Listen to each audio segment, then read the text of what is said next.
जम्मू कश्मीर की सियासत में एक समय तक सबसे बड़ी पार्टी रही पीडीपी को इस बार चुनाव में करारी हार का सामना करना पड़ा है। 10 साल पहले तक दबदबा रखने वाली इस पार्टी को अब अपनी पहचान बचाने के लिए संघर्ष करना पड़ रहा है। जम्मू कश्मीर विधानसभा चुनाव 2024 में महबूबा मुफ्ती की पार्टी पीडीपी को केवल 3 सीटें ही मिल सकी हैं, जिससे पार्टी प्रमुख ने एक बड़ा फैसला लिया है। इस फैसले से एक बार फिर घाटी की राजनीति में हलचल मच गई है।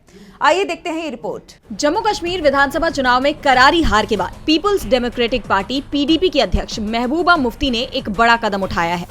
महबूबा मुफ्ती ने पार्टी के पूरे ढांचे को भंग कर दिया।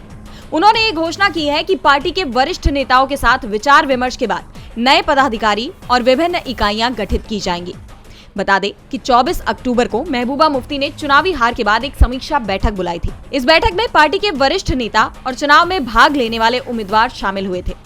इस बैठक में हार के कारणों और जनता से जुड़ाव को मजबूत करने की रणनीति पर चर्चा की गई।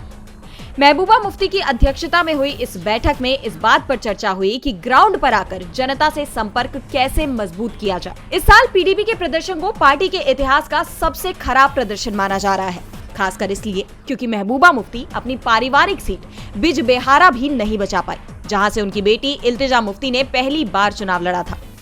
इस बार के विधानसभा चुनाव में पीडीपी को केवल पुलवामा, त्राल और कुपवाड़ा की 3 सीटों पर ही जीत मिली है।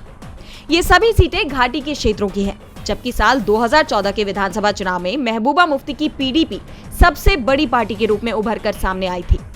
उस समय पीडीपी को कुल 28 सीटें मिली थी और वोट परसेंट 22.67% था। ये भी इसके पहले हुए चुनाव से 7 सीटें ज्यादा थी, यानी पार्टी का जनाधार लगातार बढ़ रहा था। लेकिन इस बार के विधानसभा चुनाव में पीडीपी की हालत बेहद खराब रही और पार्टी का एक तरह से सूपड़ा साफ हो गया। डीबी लाइव जम्मू कश्मीर की रिपोर्ट।